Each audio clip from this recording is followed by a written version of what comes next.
we're at Gamescom 2016, catching up on Star Trek Online. It's a game that's been out a while, but now you've decided to go to console, which I can only imagine sort of gave you a heap of issues that you had to solve coming into this. What did you see? How did you go about putting this on console? So it was quite an undertaking. We had 72 buttons on the keyboard to condense down to 16. So it was no easy task. We took all the abilities that you can use on space. You can use all the abilities that from the PC to console based around radial menus and auto executing them quickly through personal strategy and how you want to play the game. So. Yeah, it's fascinating because basically, because you've done that, you managed to get all of the game, all of that tactics inside of the console port without it becoming completely overwhelming. Yeah. So the basis of the game is still the same. All the powers are the same. You get every customization option from the PC to the console. So it's really in depth, but it's so easy and accessible now to play that it's just such a streamlined experience. Of course, having been out for a long time on PC, having had a lot of updates come out, the game is huge now compared to when it first launched. Is everything going to be available to console players at launch, or how do you are you going to deliver it out in pieces, or how do you go about it? So the ultimate plan is to have console and PC be in sync with each other, maybe a week's difference, but every update will be going out live once we get the console build up to date to the PC. So we'll see how long that takes, but it should be shortly after the launch. Cool, interesting. What can you tell us of that strategy that you've had? Because you've put out a lot of different sort of updates, just continually pushing them. What can you say of that sort of rollout plan that you've been using? So we have 4 major updates a year. We're constantly building a storyline. Right now we have 130 episodes that feature like 20 to 45 minutes of gameplay and ongoing story arcs and new story arcs all the time. So definitely feel like you can get in and accomplish something and with every update.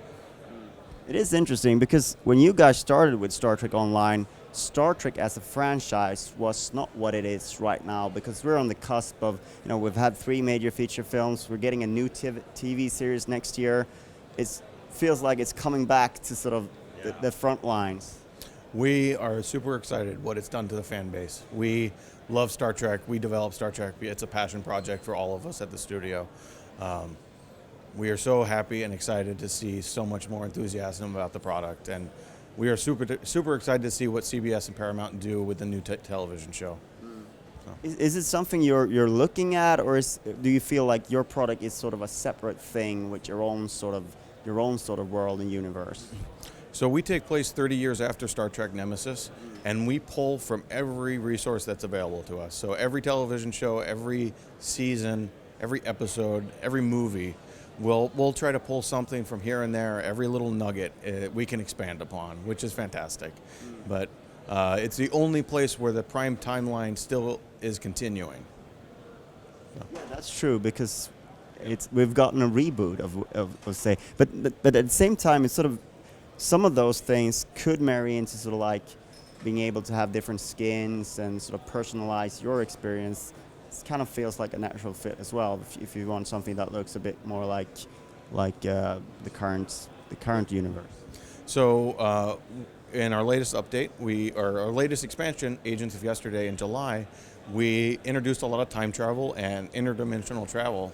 So we actually end up going to the Kelvin universe, which is the JJ timeline.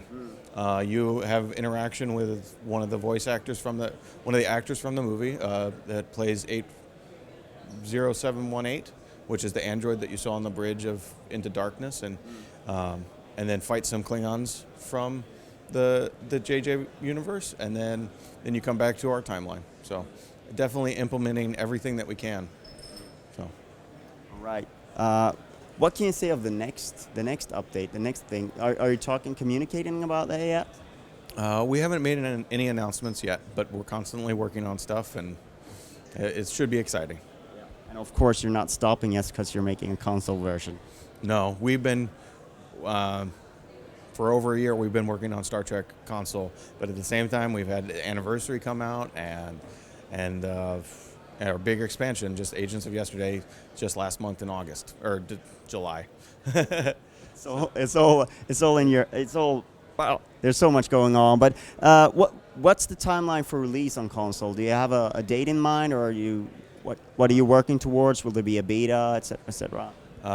Well, we'll definitely be releasing this fall. So. Cool.